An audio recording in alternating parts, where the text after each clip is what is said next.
사도신경하심으로 신앙 고백하겠습니다.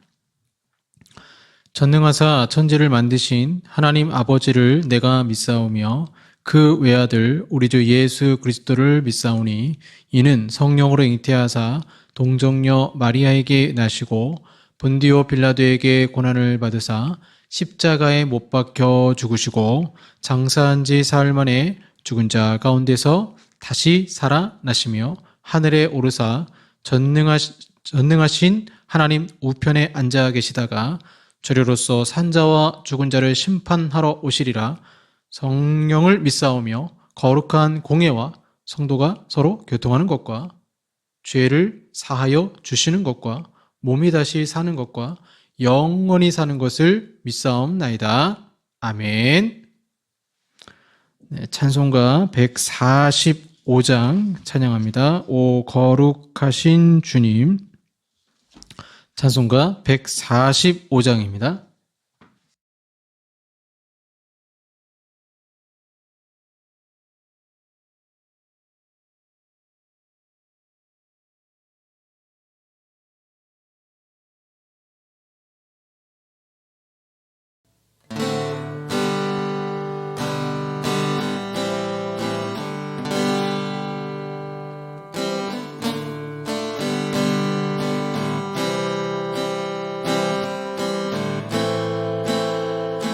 오 거룩하신 주님, 그 상하신 머리 조롱과 욕에 쌓여 가시관 쓰셨네. 아침에 처럼 주님의 얼굴이 고통과 지옥으로 창백해지셨네. 주 당하신 그 고난 죄인이 아니라 내 지은 죄로 인해 주 영벌 받았네. 내 주여 비옵나니 이 약한 죄인을 은혜와 사랑으로 늘 지켜주소서. 나 무슨 말로 주께 다 감사드리랴. 끝없는 주의 사랑 한없이 고마워. 보잘것없는 나를 주의 것 삼으사 주님만 사랑하며 나 살게 하소서.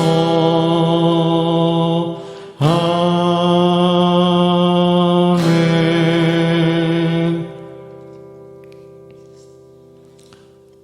아멘. 기도하겠습니다.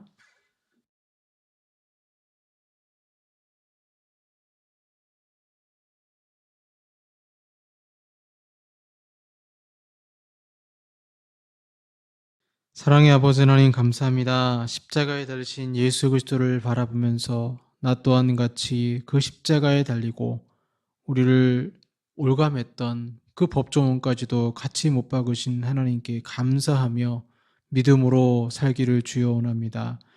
우리가 하루를 시작할 때 이 새벽에 첫 예배로 시작하게 하시고 주님을 찬송하고 주님께 기도하며 시작하게 하시니 주여 감사드립니다. 이 고난주간에만 예수님을 기억하는 것이 아니라 날마다 주님 기억하며 믿음으로 살게 하시고, 지금은 저 보좌 우편에서 우리를 위해 중보로 기도하시는 주님 바라보면서 성령의 충만함과 믿음 가운데, 감사한 가운데 살게 하여 주시옵소서. 주의 보혈 아니면 그 누구도 구원받을 수 없는데 우리를 구원으로 초청하시고 영생으로 인도하신 것 주여 감사드립니다. 하나님, 날마다가 주님과 동행하며 천국의 하나님 나라의 삶을 살게 하시고, 오늘 하루도 주님께 영광 돌리며 믿음으로 살게 하시고, 또한 오늘 하루를 살아갈 때 오늘 말씀이 우리의 삶의 표본이 되어지고 모범이 되어져서 말씀에 순종하며 오늘 하루도 살게 하여 주시옵소서. 이 시간 예배 가운데 주님 함께 하시고 영과 진리로 예배드립니다. 성령께서 우리 가운데 임재하여 주시옵소서. 이 모든 말씀 우리 주 예수 그리스도의 이름으로 기도하옵나이다. 아멘. 네, 성경 말씀 빌립보서 2장 8절 말씀입니다. 빌립보서 2장 8절 말씀입니다. 신약 319쪽이 되겠습니다. 빌립보서 2장 8절 말씀, 신약 319쪽입니다. 봉독하겠습니다. 사람의 모양으로 나타나사 자기를 낮추시고 죽기까지 복종하셨으니 곧 십자가에 죽으심이라. 아멘. 네, 오늘은 고귀한 십자가라는 제목으로 말씀 나누도록 하겠습니다. 가난한 사람이 더 힘든 가난을 견딜 수 있죠. 그런데 부귀영화를 누리다가 가난하게 되면 그 사람은 그 환경 속에서 견디기 더 힘들어합니다. 그 누구도 자신의 명예와 지위가 낮아지는 것을 원하는 사람은 없습니다.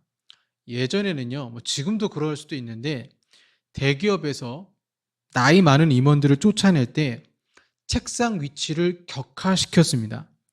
책상도 볼품 없는 것으로 주거나 책상 위치를 말단 사원 옆에 두거나 아니면 내 후배 옆에 두는 것입니다. 그러면 10중 8구 자존심이 상해서 사직서를 쓰게 됩니다. 그런데 오늘 본문의 예수님은 본인이 스스로 낮아지심을 선택했습니다. 여러분, 예수님이 어떤 분이십니까? 동일 본질, 하나님과 같은 본체셨고 신성에 따르는 모든 영광을 누리시는 가장 높은 지점에 계셨던 분이 예수 그리스도예요. 예수 그리스도는 거대한 포물선의 정점에서 시작하신 것입니다. 그러나 급락하는 포물선을 따라 예수님은 성육신, 인간이 되셨습니다. 모든 영광을 내려놓으시고 자신을 비우셔서 인간과 같이 종의 본질을 취하셨습니다. 그리고 구유에서 태어나는 낮아짐도 감내하셨습니다. 최근에 맥스 루키에도 목사님 쓰신 책이 있습니다. 예수님과 같이 걷기라는 책이 있는데요. 목사님이 이제 기독교 유적지 탐방을 하면서 예수님이 태어났다고 알려진 구유, 그곳에 세워진 또 교회를 둘러보게 됩니다. 그러면서 책은 시작되는데 독특하게도 책 서두에 요셉이 어떤 심경이었을까? 예수님이 육신의 아버지인 요셉은 어떤 심경이었을까? 이런 부분이 나와요. 결혼도 하기 전에 임신한 아내 마리아, 그리고 태중의 아이는 메시아. 요셉은 똑같은 유대인 아니겠습니까? 메시아라면 당연히 정치 권력 집안 아들로 태어나야 되는데 왜 목수의 아들로 예수님이 태어나야 되지? 이해가 안 됐을 거예요. 가장 이해할 수 없는 것은 인구조사 때문에 고향 베들레헴으로 갔다가 예수님이 구유에서 태어나신 것입니다. 육신의 아버지로서 상당히 미안했을 것입니다. 짐승의 먹이통에 아이가 누이고 사방에 짐승 분뇨 냄새가 가득합니다. 그런 곳에서 예수님이 태어나시다니 요셉은 이 상황에서 하나님 아버지의 섭리를 이해하기 어려웠을 것입니다. 가장 낮은 곳 구유에서 예수님 태어나셨기 때문에 그렇죠. 하나님의 아들이신 예수님이 하늘에서 이 땅으로 임하시면서 포물선은 급강합니다. 영원전부터 예수님은 그 신성에 따르는 특권과 영광을 누리셨어요. 하지만 그분이 낮아짐의 궤도를 따라 자신을 낮춰 인간이 되셨습니다. 예수님은 하나님과 동등하셨지만 그것을 구실 삼아 성육신을 피하지 않으셨어요. 오히려 그 반대로 하셨습니다. 예수님은 모든 면에서 인간이셨어요. 인간의 모양을 하셨고, 인간의 기질을 지니셨고, 인간의 모습을 한 피부 아래에는 인간의 뼈와 장기가 있었으며, 인간의 혈관을 따라 인간의 피가 흘렀습니다. 예수님이 태어나신 곳에 우리가 있었다면 아기 예수님이 베들레헴의 밤 공기를 마시며 숨을 쉴 때마다 그 가슴이 위아래로 움직이는 것을 손으로 직접 느낄 수 있었을 것입니다. 저도 기억이 나요. 저희 아들, 딸 어릴 때 품에 안았던 기억. 새근새근 자는 아기의 심장박동 소리와 아주 조그만 그 가슴이 오르락 내리락 하는 그 모습을 예수님도 동일하게 보이셨을 것입니다. 마리아와 요셉은 예수님을 먹이고 트림을 시켜주고 옷을 갈아입히기도 했을 것입니다.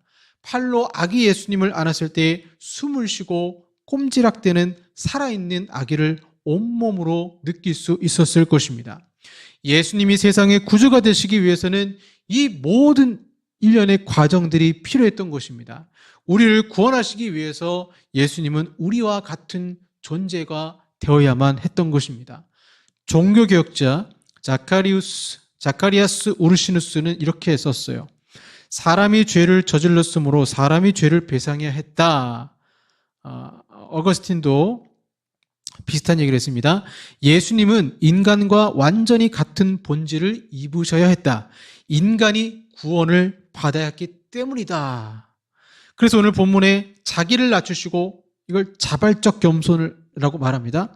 하나님의 아들이 자신을 비우시고 아무것도 아닌 존재가 될 정도로 스스로 낮아지신 것입니다.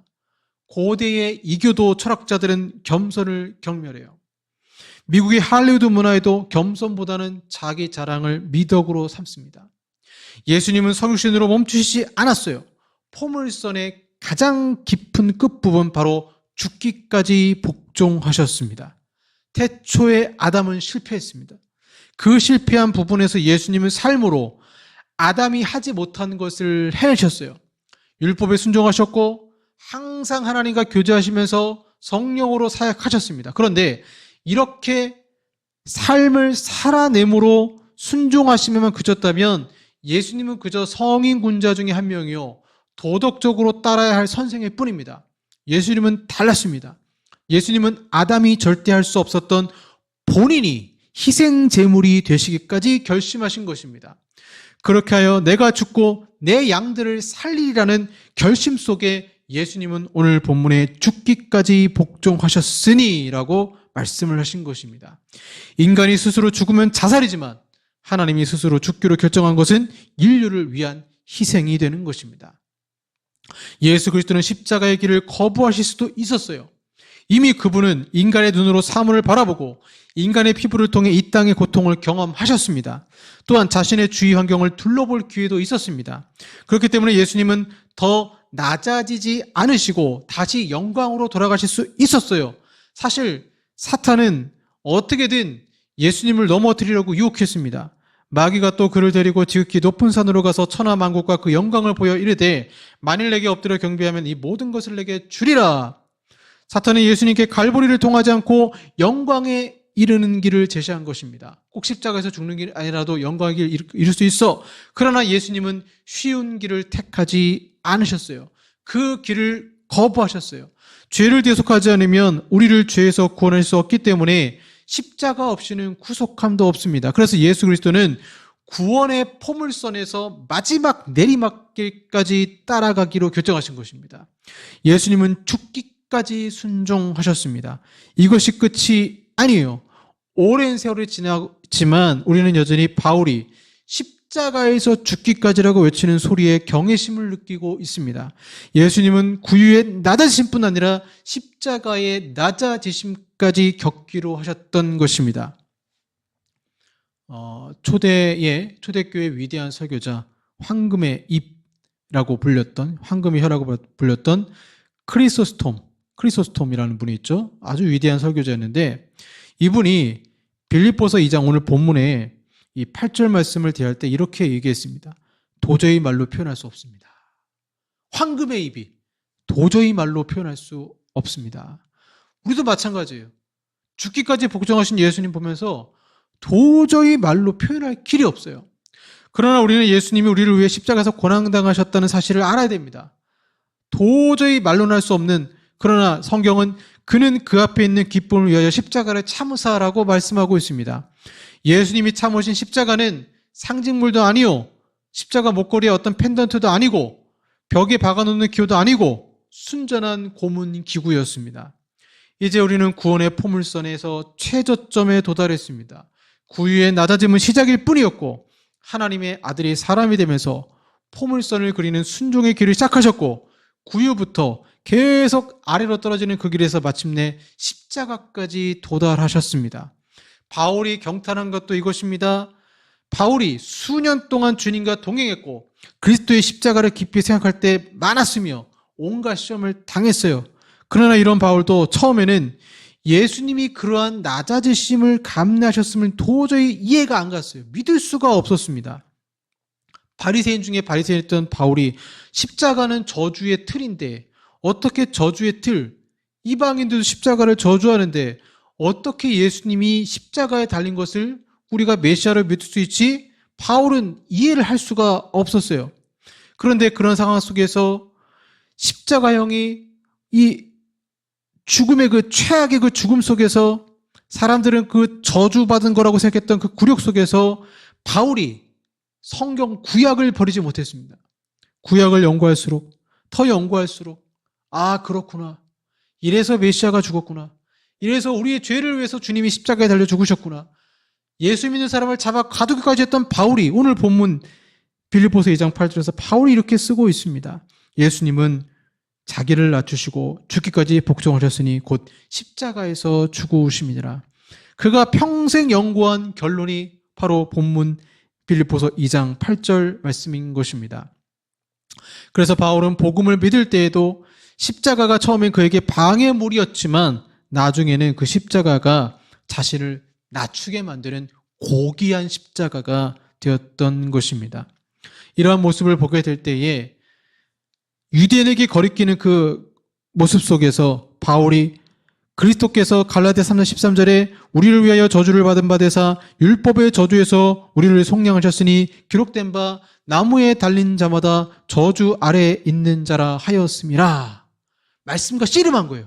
구약성경과 씨름하면서 예수님이 왜 십자가에 달리셨는가? 아, 저주 아래에 있었구나. 율법의 저주를 우리를 대신해서 속량하셨구나. 갈라디아서 3장 13절에 고백을 해요. 히브리서 12장 2절에 예수님 우리를 낮추시고 십자가에 죽기까지 순종하셨다. 그분은 우리의 구원을 위해 십자가의 저주를 참으시고 십자가의 고통과 그 수치를 감내하셨다라고 말하고 있습니다. 그러면서 바울은 말합니다. 빌립보서 2장 5절 말씀에 너희 안에 이 마음을 품으라. 곧 그리스도 예수의 마음이니 이 고귀한 십자가는 우리에게 도전합니다. 너희도 이 마음을 품으라. 너희도 이 마음을 품으라. 제가 벌써 개척한 지 5월 달이 되면 3년 차가 돼갑니다. 지칠 때도 많아요. 교회는 부흥하지 않고 있고 또 그 모습에 이제 제 자신을 자책하기도 합니다. 한 가지 제가 개척교회 하면서 확실한 건요. 제 마음이 점점 낮아지고 있습니다. 가끔 주님께 반항하기도 해요. 하나님 제가 어디까지 내려가야 되나요? 인생의 밑바닥을 경험했는데 어디까지 경험해야 됩니까? 지하철 터널을 방호복을 입고 작업하며 까맣게 먼지 범벅된 얼굴을 보면서 마음으로 운 적도 있습니다. 내가 이렇게까지 해야 하나? 택배 배달하면서 무릎이 아파 쉬엄쉬엄 걸어간 적도 있습니다. 물론 이는 보통의 사람들도 충분히 경험하는 일이에요. 그런데 나이 40이 넘어서 이러한 밑바닥을 경험하게 될 때 자존심이 상하기도 합니다. 노회에 가서 목사님들을 만나면 예배드리고 빨리 피하고 싶어요. 하나님은요, 제가 개척하고 3년 동안 저에게 하신 일은 점점 저를 인생의 밑바닥으로 저 심연으로 데려가시는 것입니다. 그런데 아직도 멀었어요. 그리스도의 마음을 품으라.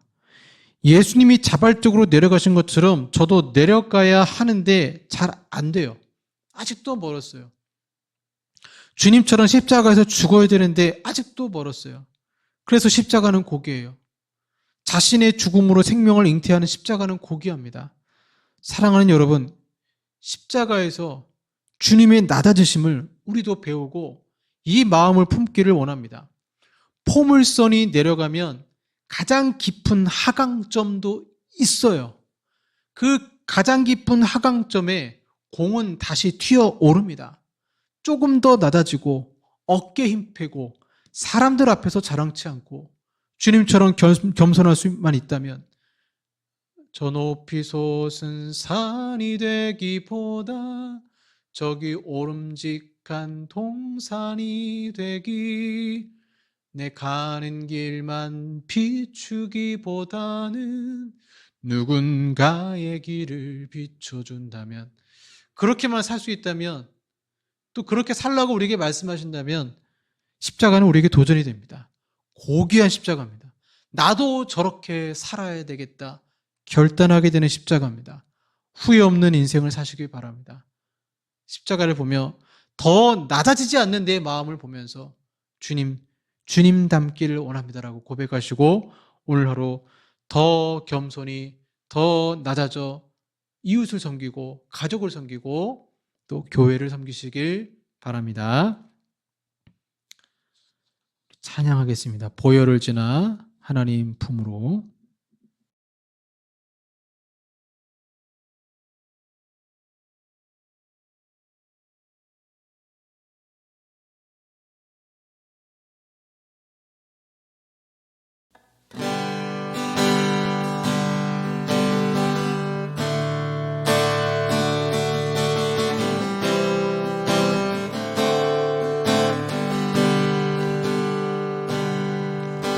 보혈을 지나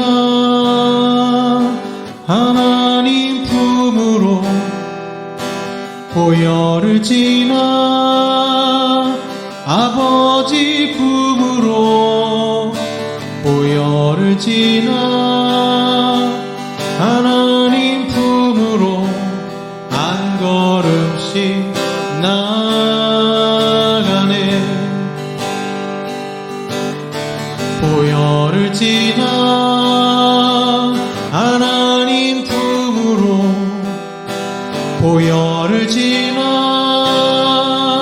아버지 품으로, 보혈을 지나 하나님 품으로 한 걸음씩 나가네. 존귀한 주 보혈이 내 영을 새롭게 하시네. 존귀한 주 보혈이 내 영을 새롭게 하네. 존귀한 주 보혈이, 존귀한 주 보혈이 내 영을 새롭게 하시네. 존귀한 주 보혈이 내 영을 새롭게 하네. 내 영을 새롭게 하네.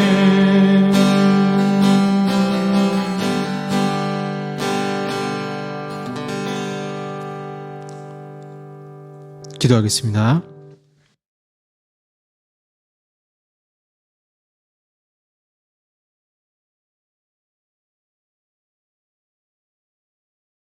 사랑의 주님, 고귀한 십자가 가슴에 품고 주님이 하강하시고 가장 낮아지셨던 죽기까지 순종하신 모습으로 우리도 그 겸손함을 배우며 순종하기 원합니다. 오늘 하루도 그러한 믿음 가운데 살게 하시고 더 낮아지고 더 내 자아는 십자가에 못 박아 죽고 주님 주시는 새 사람으로 오늘 하루도 믿음으로 승리케 하여 주시옵소서. 예수님 이름으로 기도합니다. 아멘. 지금은 우리 구주 예수 그리스도의 은혜와 성부 하나님의 사랑하심과 성령 하나님의 교제 곁에 역사하심이 오늘 하루도 죽기까지 순종했던 예수님처럼 겸손히 승리하기 원하는 우리 사랑하는 성도들과 한국 교회 위에 영원토록 함께 있을지어다.